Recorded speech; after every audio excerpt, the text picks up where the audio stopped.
I never imagined I'd be writing this, but here we are. This is the story of how my own brother betrayed me in the worst way possible. How he took my kindness for granted, humiliated me, and thought he could get away with it. But he was wrong. Very, very wrong. Let me start from the beginning. My brother, Jake, and I had always had a complicated relationship. We were close as kids, but as we grew older, things changed. He became the golden child in our family, the one who could do no wrong. Our parents showered him with praise, excused his mistakes, and acted like he walked on water. Meanwhile, I was always the one who had to be responsible, who had to sacrifice, who had to understand whenever Jake did something selfish. But despite everything, I still loved him. I still wanted to be a good sibling. And that's why, when he announced he was getting married, I offered to help in a big way. Jake and his fiancée, Hammaly, had their dream wedding all planned out. But there was one problem: they couldn't afford it. The venue, the catering, the decorations, the dress, the flowers, it was all way out of their budget. I saw how stressed they were, and despite our rocky history, I wanted to do something nice, so I made them an offer.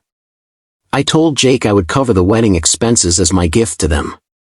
Not a loan, not a split payment, I would pay for everything. It was a huge amount of money, but I figured, hey, it's my brother. It's a once-in-a-lifetime event. If I could make him happy, why not? Jake was over the moon, Hammaly cried tears of joy, and my parents gushed about how generous I was. It felt good. It felt like, for once, I was truly appreciated. But then, everything changed. The wedding planning went on, and I started noticing something odd. Whenever I asked about my role in the wedding, I was given vague answers. At first, I thought maybe they were just busy. But as time went on, I started getting a bad feeling in my gut. Then, about a month before the wedding, I received a text from Hammaly. Not even a call, just a cold, emotionless text. Hey, just wanted to let you know that we've decided to keep the wedding small and intimate. We hope you understand. Thanks again for everything. I read the message 3 times, thinking I must have misunderstood. I wasn't invited. To a wedding I was paying for? I immediately called Jake. He didn't answer. So I texted him, asking what was going on. Hours passed before he finally responded. Look, we just don't think you fit the vibe of the wedding. It's nothing personal. Hope you're not mad. Not mad. I was fuming. My own brother had the audacity to take my money, plan his dream wedding, and then tell me I wasn't good enough to be there. I needed answers. I called our parents, expecting them to be outraged. But when my mom picked up, her response made my stomach drop. Oh, honey, just let it go. It's their special day. You don't want to make things awkward, do you? I couldn't believe it. They knew. They knew, and they didn't care. That's when I realized I was on my own. And that's when I decided, if they wanted a wedding without me, well, they weren't going to have a wedding at all. I sat there, staring at my phone, my mind racing. I had spent months watching Jake and Hammaly plan this wedding, offering advice when asked, covering deposits, and making sure everything was perfect for them. I had gone above and beyond to ensure they had the most magical day possible. And now, after all that, I wasn't even invited. Not only that, but the way they dismissed me, like I was some distant acquaintance instead of family, made my blood boil.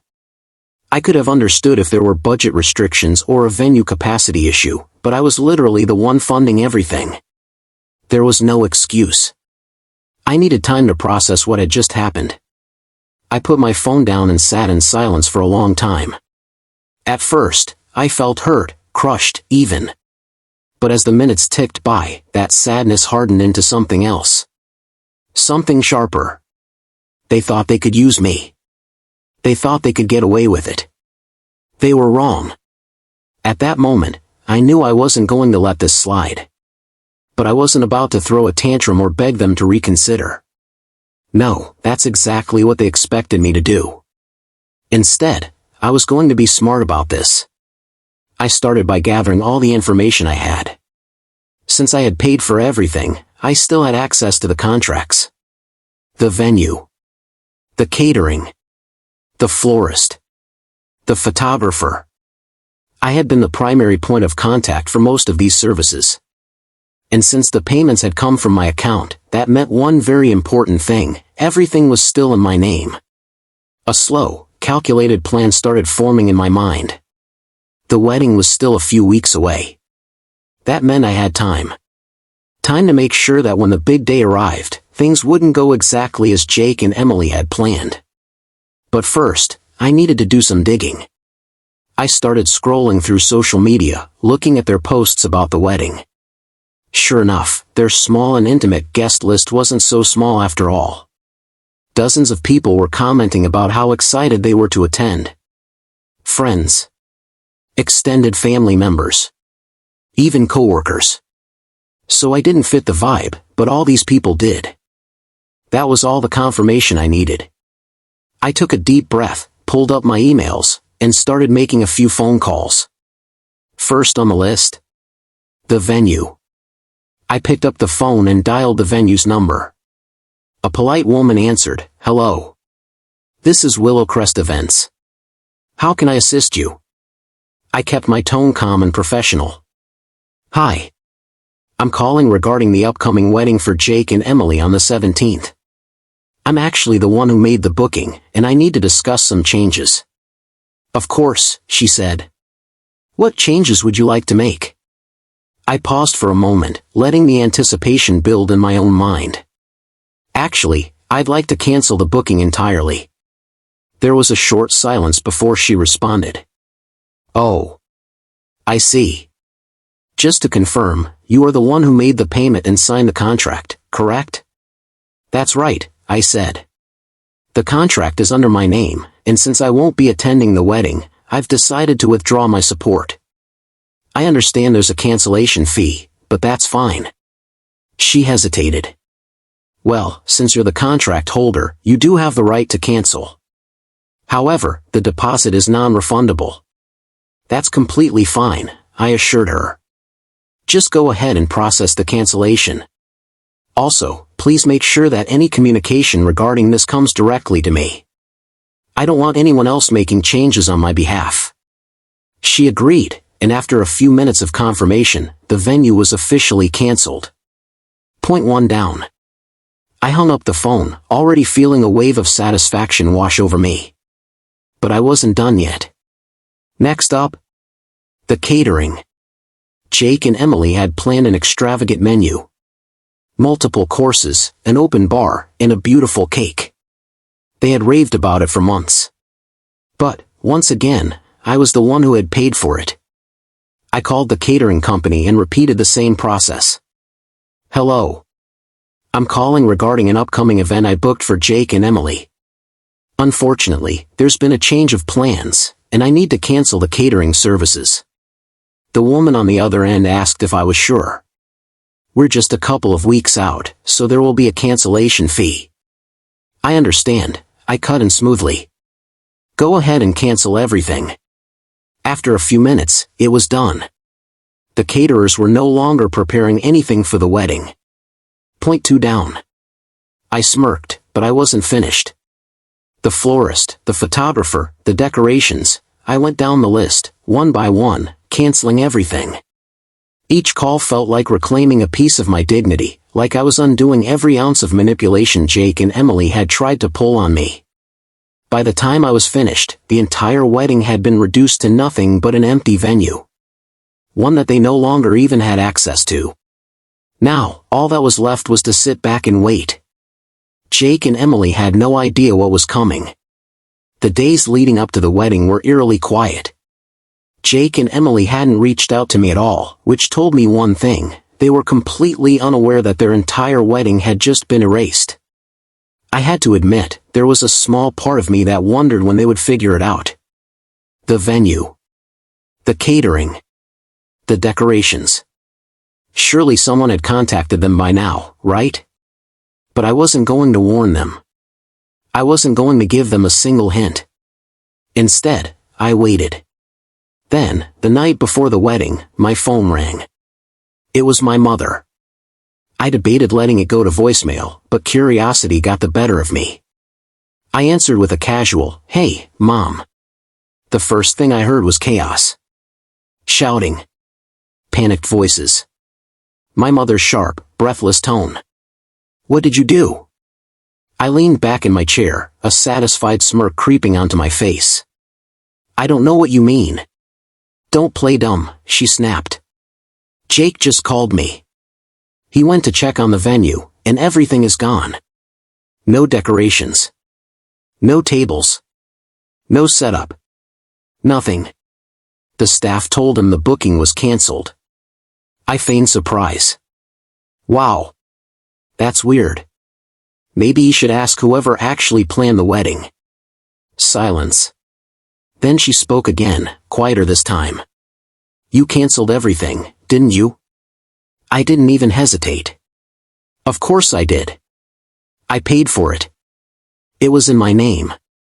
And since I wasn't invited, I figured, why should I pay for something I'm not welcome at?" There was a sharp inhale on the other end.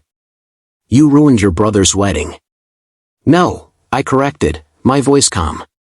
"He ruined it the moment he decided to cut me out after taking advantage of me.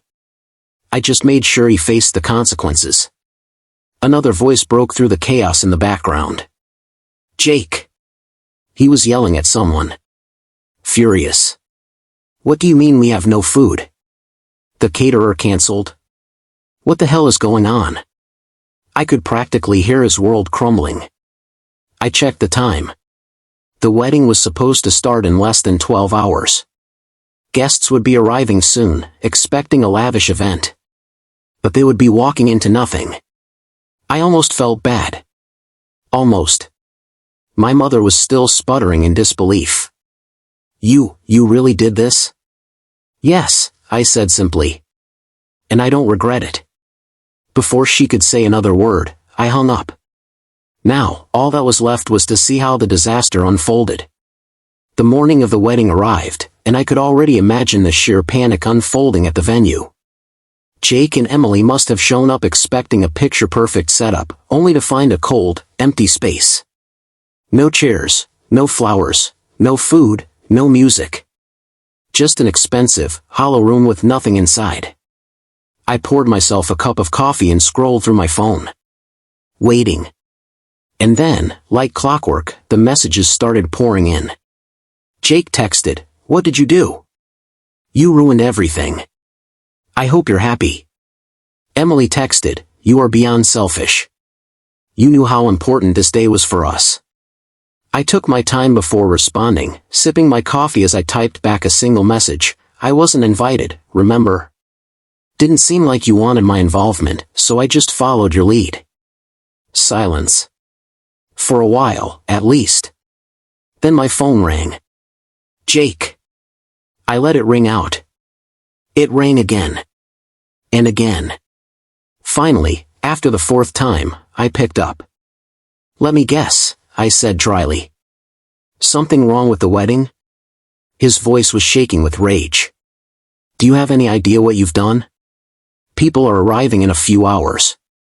There's nothing here. No food. No chairs. No flowers."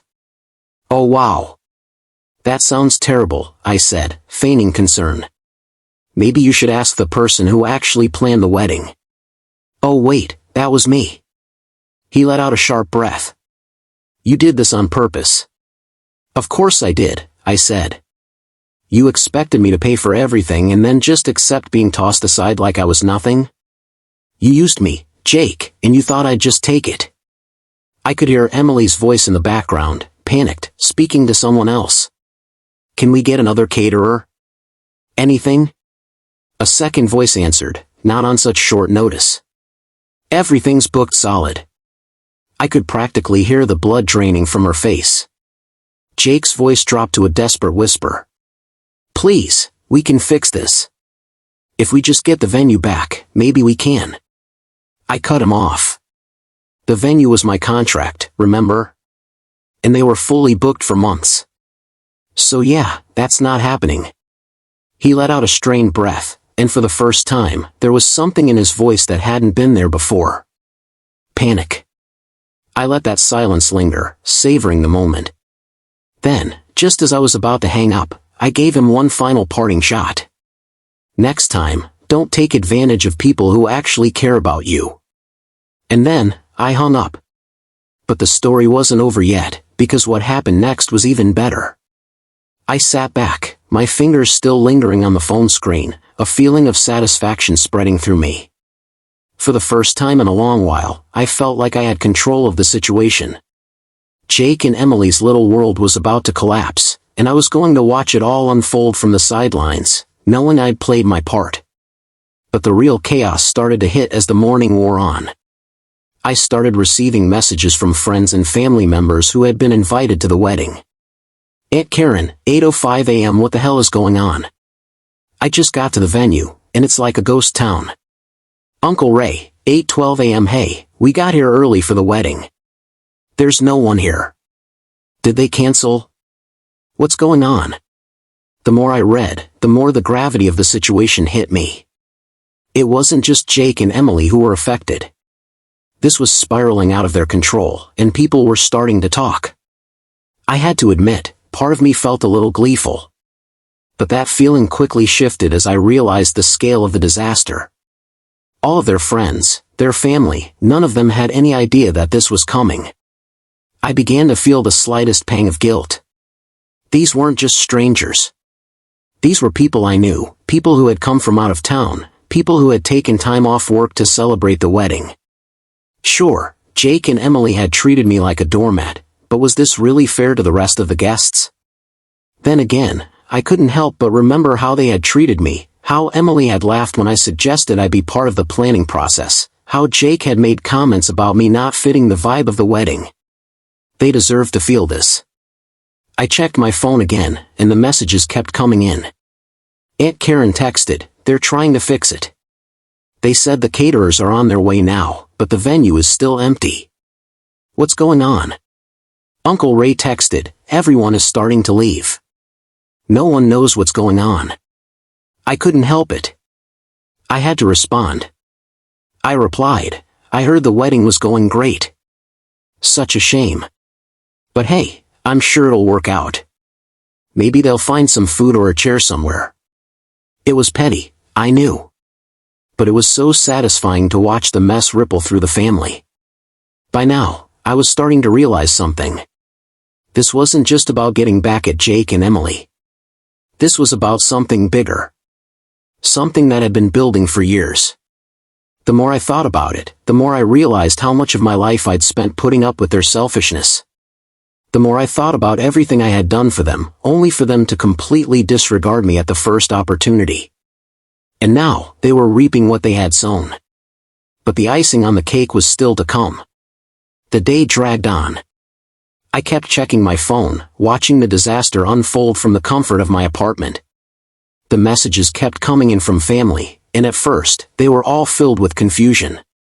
But soon, the tone shifted. Aunt Karen texted, "I'm hearing rumors that the wedding is officially canceled. No catering, no setup, everything just gone." Uncle Ray texted, "I think they've called off the whole thing. Everyone's heading home. This is crazy. Is this real?" I couldn't help but smile at how quickly things were unraveling. The idea of Jake and Emily having to explain this to everyone, how it was supposed to be the happiest day of their lives, and now it was a full-blown catastrophe, was so satisfying. But as the day went on, something unexpected started happening. Jake and Emily's calls became more frequent, more frantic. At first, I ignored them. But then, I saw the desperate text from Emily. Emily texted, "Please, just tell me you didn't cancel everything. I'll beg you. I'll do anything." Her tone was raw, pleading. She wasn't the smug, self-righteous Emily I knew anymore. Now, she was just someone desperate for help. But why should I give it to her? Why should I be the one to fix the mess that was entirely of their making? Still, I didn't answer immediately. I just let her stew in her panic. Then, about an hour later, Jake texted me. Jake texted, We're getting married at City Hall today. We need you to help with the venue and food. I'm sorry for everything I said. Please. You're the only one who can fix this now. The irony wasn't lost on me. They literally fired me from the wedding weeks ago. And now, they were begging me to clean up their mess. I could feel the tension building in my chest. Was I really going to just let them scramble around, realizing the full weight of their mistake? Or was it time for me to finally take the upper hand? I couldn't resist. I replied, "It's a bit too late for that, don't you think? Maybe you should have treated me like family instead of some second-rate guest you could toss aside." Silence. No response. And then, just as I was about to close my phone, the call came in.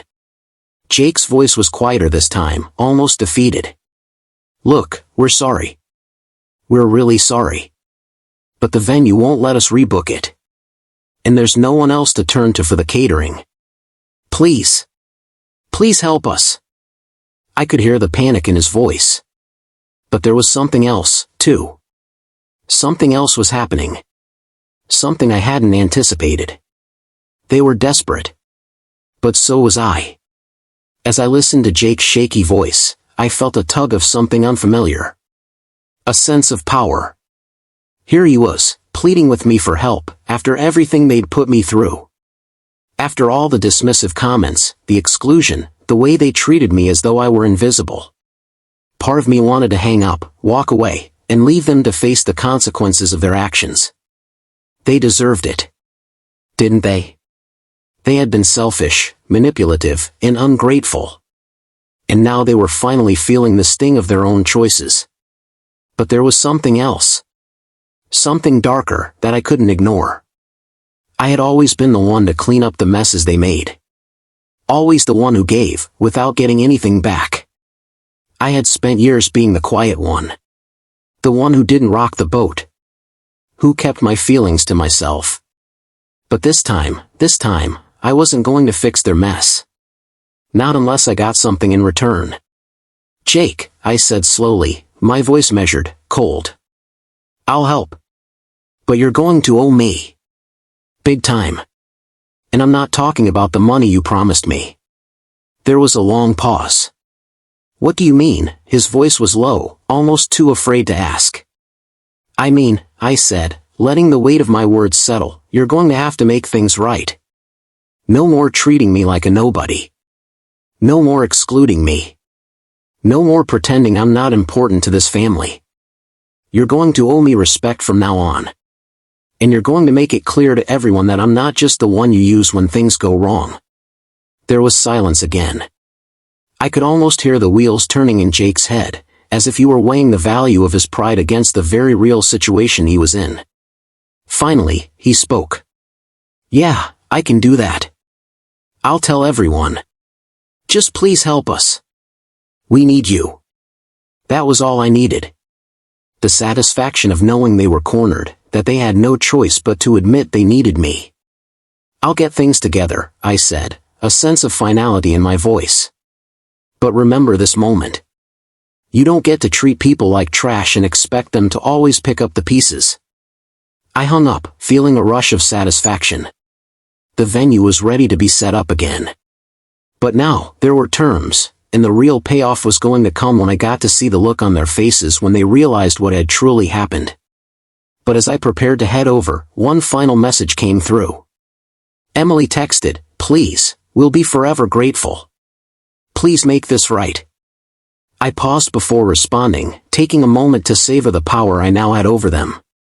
I replied, "You'll be grateful when I say you will be. See you at City Hall."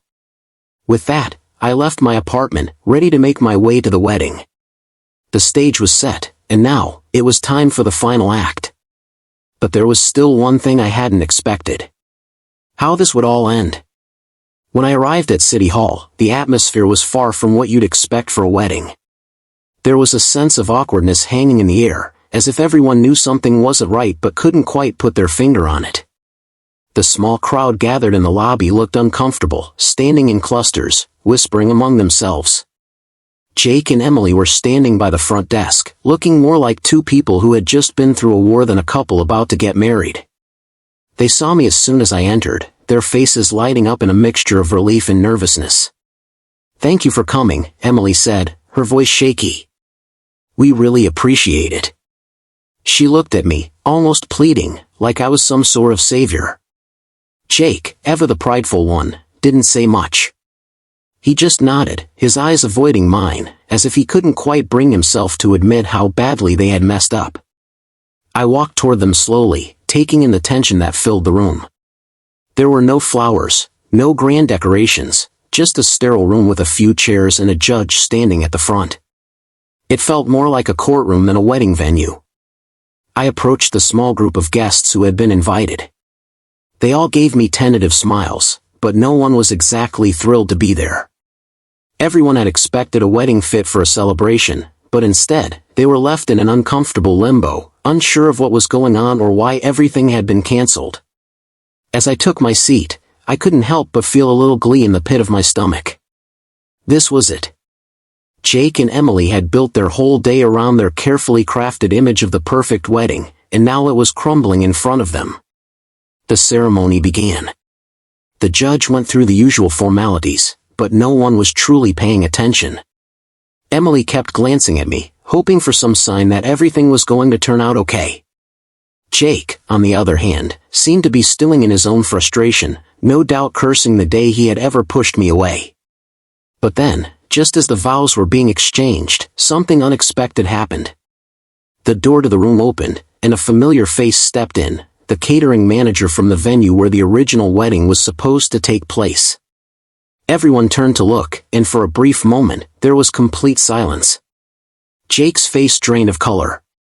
Emily's mouth went dry. "What are you doing here?" Jake asked, his voice cold. The catering manager walked to the front and handed Emily a large envelope. "I think you'll want to see this," he said, his tone flat. Emily tore open the envelope, her hands trembling. As she pulled out the contents, her face shifted from confusion to shock, and then to rage. It was a cancellation notice, a legal document from the venue, showing that their booking was, in fact, voided. The contract had been terminated due to unpaid fees, and a substantial fine had been added for the breach. The catering manager spoke up again. "You're lucky I came here to let you know. You should have paid attention to your obligations." It was at that moment, standing in front of a room full of people who had seen it all unravel, that Emily finally broke. I thought we were going to get married today," she whispered, the realization sinking in. Jake's face turned crimson. He stepped toward the catering manager, his anger flaring. "This is your fault. You were supposed to keep everything together." But the manager didn't flinch. "You should have been more responsible. But hey, I guess that's what happens when you treat people like they're disposable." I watched the scene unfold, feeling every ounce of satisfaction creep in. Jake and Emily had been so sure of themselves, so sure that they could manipulate everything around them without consequence. And now, here they were, with the walls closing in, their perfect day crumbling to dust. But the most satisfying part? They had no one to blame but themselves. As the catering manager walked out, I caught Emily's eyes. There was a moment of quiet between us. She looked defeated, her smile gone, her confidence shattered. For a second, I almost felt sorry for her.